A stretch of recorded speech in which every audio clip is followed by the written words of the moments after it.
Welcome to another episode of Metal Roofing University. I'm your host, Adam Clark, and my co-host, as always, Mason Burchett. How we doing?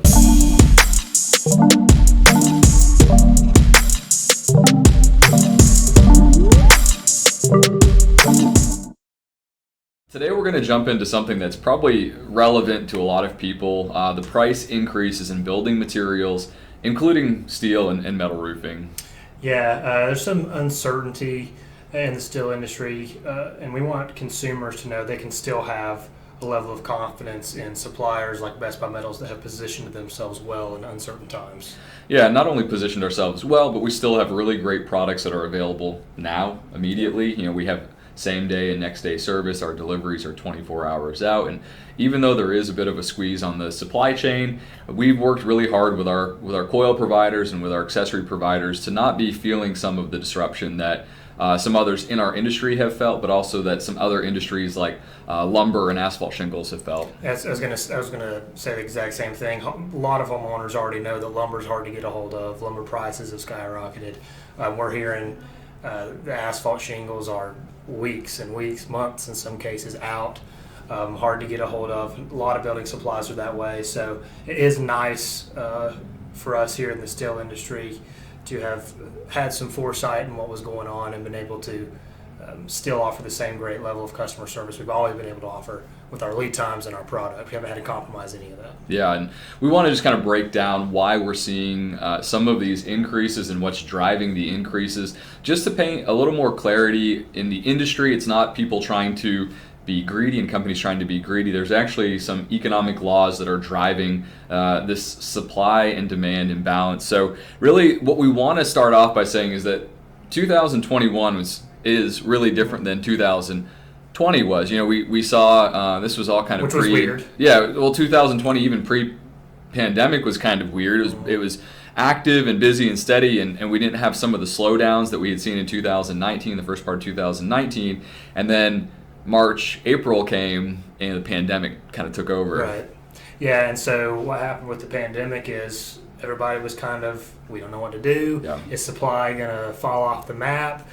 So a lot of the mills shut down, which obviously led to supply chain disruption. But we saw the complete opposite on the retail front. Consumer demand grew, and so we had lower amount of supply, higher amount of demand, basic law of economics. It resulted in price increases. Yeah, and we'll call these bigger companies, these suppliers, the first level impactors. So it's going to be the mines, the steel mills, the lumber mills, and some of the major manufacturers doing these Goliaths in their industries. They plan months and months ahead. The automotive industry, they buy a ton of steel months and months ahead with the expectation that the year is going to follow a certain pattern. And when April came, almost everybody said, throw the brakes on what we thought the year was going to do. There was a general feel that everyone's going to go lock themselves in their houses and not come out for a period of time. Yep. And while that maybe was the initial reaction in the first couple of weeks, what ended up happening with some additional stimulus from the government is people were home, but they weren't locked in their basements. They were out looking at their roofs, or at their back porch, or a lot of these home renovation projects that have been on hold for maybe years that they finally had time to work on. Yeah, people were getting that gazebo they always wanted, that home entertainment area they always wanted to build, that porch, whatever it was, cover the deck, the honey-do list, coming out of the woodwork, literally. And so we saw demand go like crazy. And the problem with what you were just talking about with the mills and the furnaces is once those shut down, it's not as easy as walking into a room and flipping the light switch and everything's just up and going again. It takes some time to get that stuff back on. What we do is easy. Sales and distribution is easy. We can literally turn the open sign on and we can go about our business. But these first level impactors, really, they can't adjust and stop and start quite as fluidly as some of the distribution chain can. So that is essentially what ended up happening. We had this huge demand for building materials, and even though there was a stockpile or a surplus that we were able to pull from for a period of time, that eventually dried up as well. And one of the reasons that replenishment didn't happen quite as quickly as the first level impactors couldn't fire back up as quickly, but there was also this month-to-month review of how long can this last? Right. You know, how Yep. long is spending gonna be this high? How long is consumer confidence going to continue to be this strong until people really start to worry? Because the pandemic didn't just go away. You know, it kind of just kept on coming and kept on coming. And in the back of our minds, at least, we were like, okay, let's take advantage of this great month. We've got great opportunity, but let's be prepared for when things slow down because we know it's going to come. And it just never came, you know. And so then we started to see these stockpiles or these surplus of lumber and steel and shingles and a few other industries kind of dry up. And then as replenishment was going a little bit slower and demand was really starting to climb, the imbalance just started to really get out of proportion. Yeah, it was super interesting to watch because especially when starting the year right at the outset of the pandemic, the concern was cut supply, there's going to be no demand. And then literally in, 8 months, 9 months, the concern totally flip-flopped and it was there's way too much demand and not enough supply. And so it did not take long throughout the building materials industry for supplies to diminish. And so as we work through 2020, again, every month we're saying, surely this is the month where it's going to slow down. Surely this is the month where it's going to slow down. We got through November, December, and it was still extremely busy. You know, not just Best Buy Metals, but a lot of industries. You know, 84 Lumber passed the $4 billion mark in their in their sales for 2020. That's amazing.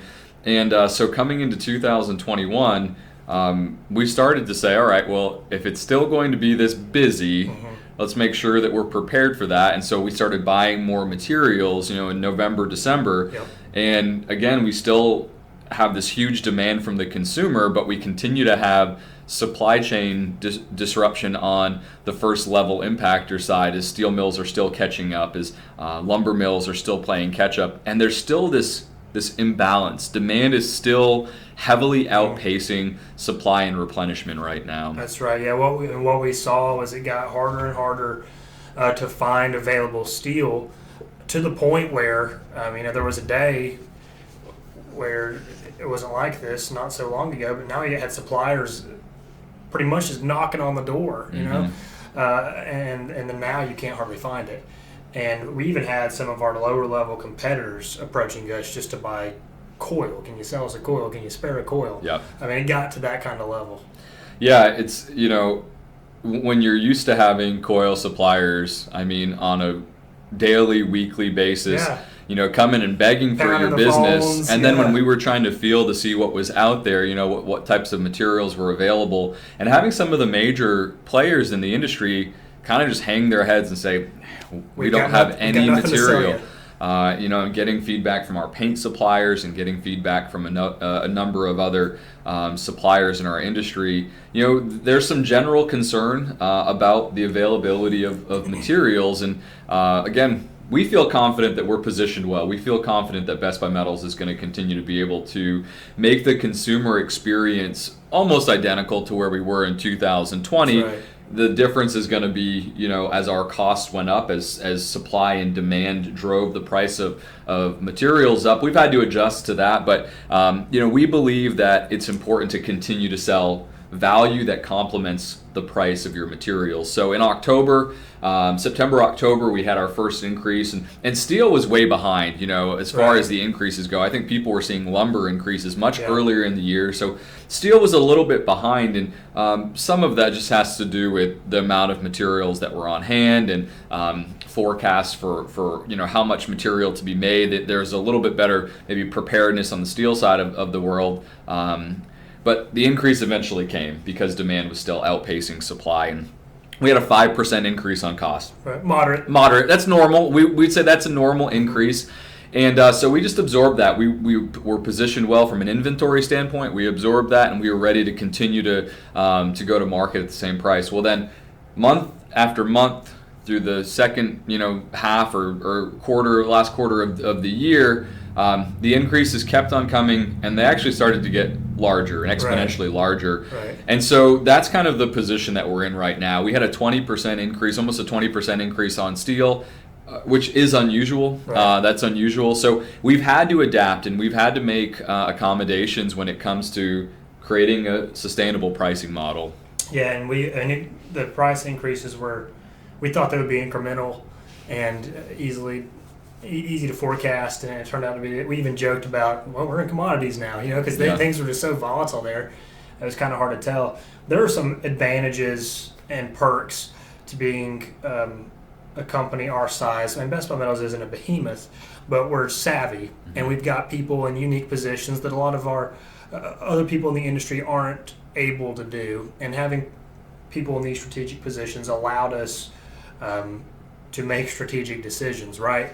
And see a little bit farther down the road than a lot of people were able to. And so now that's why we find ourselves in the middle of this position very well from an inventory standpoint, from a service standpoint, from a lead time standpoint. None of that we've had to really sacrifice. Yeah, and the way that we continue to keep all of these great values and kind of our core values front and center of our business is by adjusting our price and accounting for the cost of materials and still being able to cover the cost of operating at a high level. So we were one of the earlier companies to increase the cost of our materials. We felt that being able to replenish materials and also control the output of our materials to our consumers was an important part of being a sustainable company and a model that made sense. And we kept telling our team, this is a model that is going to make sense for us as a business, but it's also going to make sense for our customers because we're not going to run out of materials. Right. We're going to be able to afford to buy incoming inventory at these higher rates, and we're going to be able to say, okay, well, everybody who's buying materials who was buying materials from somebody really expensive isn't necessarily going to flock to us because we've got this really low price and we end up burning through all of our inventory. We really were focused on creating a sustainable model that supports both our business and our customers. And we've always preached that we are in pursuit of long-term partnerships. We're not interested in the short sale and the one-time transaction and then leave you out there to be on your own. We're interested in developing partnerships. And so, even with our pricing strategy, Adam, we really put a lot of time and effort into making sure that was something that was sustainable. And while price increases are never comfortable, we made it as comfortable as possible for our partners. Because we saw some people, like I said, that weren't positioned like we were, and maybe didn't see the market the same way we were able to, that were selling material for cheap. They were still selling material for cheap, and the problem is we knew it was going to happen. You're not going to be able to purchase materials when you're still going to market that way, when you're not adjusting with the way the market demands. And sure enough, that's the way it happened. And it's important for people to realize that when we say we're a partner, we are a partner through the highs, through the lows, through the price increases, through the price decreases. And having a manufacturing partner that is savvy in those areas is super important for the sustainability of a contractor's business. Mm-hmm. I mean, what kind of position does that put them in when they're not able to source materials? Absolutely, and this is actually a conversation that came up. We had a customer come in and communicate this to us. As people shop around, and that's healthy and that's smart, but we had a customer who was shopping around, and they went to a local competitor, and the local competitor told this individual that the price was going to be at this lower amount until they broke into a new coil, and then if they had to break into the new coil, they'd have to charge more. Right. And the customer said, well, what does that mean? Mm-hmm. When are you going to break into that new coil? Right. How do I know when that's going to happen? The supplier didn't know, and so this customer was thinking to himself, well, how do I go and sell this if I don't know what my price is going to be? And again, that's kind of what we're talking about, being savvy and trying to make sure that we're creating some continuity in our customer experience. If we tell a customer, hey, this is the price, then that's going to be the price. Yeah. If we're able to say, hey, we can hold that for 15 or 30 days, then that's what we're going to do. And by not having the structure that we've developed over this strange, pricing increase, it would be impossible to offer the level of service that our customers have come to expect. It's the difference between being proactive and being reactive. When you're constantly being reactive to everything that the market does, you have to be reactive to your customers, and that just results in poor customer service. And so we've always tried to be a proactive company. We've tried to be proactive, even though some of this stuff is time sensitive and things happen quick. We still try to be proactive in every strategy that we roll out, with pricing, with manufacturing, with lead times. That way our customers have a sense of dependability. There's no reason that our customers should come into our facilities and feel uneasy about the purchase process. Yeah. That's not good for anybody. It's not good for the industry. And so that's why we've tried to be proactive in our approach to that. Yeah, and I think really when we're talking about adding value to the experience, we realized that this price increase was going to be a bit of a shock to some people. So we've talked about doing a couple of things. We already try to be really focused on adding value to the experience, but we've increased our on-site consulting. We've increased our aerial quoting. We go out and we use satellite imagery and we give free roofing quotes. That's part of the service that we're introducing. We've also decided to work with some of our contractors and offer business coaching and consulting within the industry that we know. And we're hoping that the way that we respond to difficult situations like this gives us some credibility when customers and our contractors are looking for a way to grow their business. Hopefully they see value in some of those additional services that we're able to provide. Yeah, that's right. And we want to partner with them, like you said, on the business development side and share our expertise. We want to share our advertising, our marketing expertise, because ultimately, we are a contractor and retail-focused company. Their success is our success. And so we are in this together, and that sounds fluffy and it sounds cheesy, but we've demonstrated that throughout the last year, the last 12 months, that we really are in this together, and we have our consumers' best interest in mind with these decisions. Yeah, and we love to have these conversations too. Like you were saying, Mason, we want our customers to be successful. And we want you to be successful. If there are questions that you're wondering about right now, or if there's something that we said that sparked a question mark in your mind, let us know. We love to sit down and talk about this. We've spent a lot of time working through the price increases and the strategies and how we go to market and how we continue to add value to our customers and create a continuity of experience. So we would love to have the opportunity to sit down, answer some questions, or work over a digital platform to talk about those questions. That's right. So if you guys want to reach out to us, you can find all of our information on metalroofinghue.com. You can also check out our business website at bestbuymetalroofing.com. If you like the podcast, consider subscribing. If you're listening to the audio version, check out the video on YouTube. You can watch us sit here and talk to you as opposed to just listen to it. And if you're watching the video, of course, you can download the podcast anywhere that they're streamed, Spotify, Apple Podcast, all your favorites. So until next time, guys, appreciate you hanging out with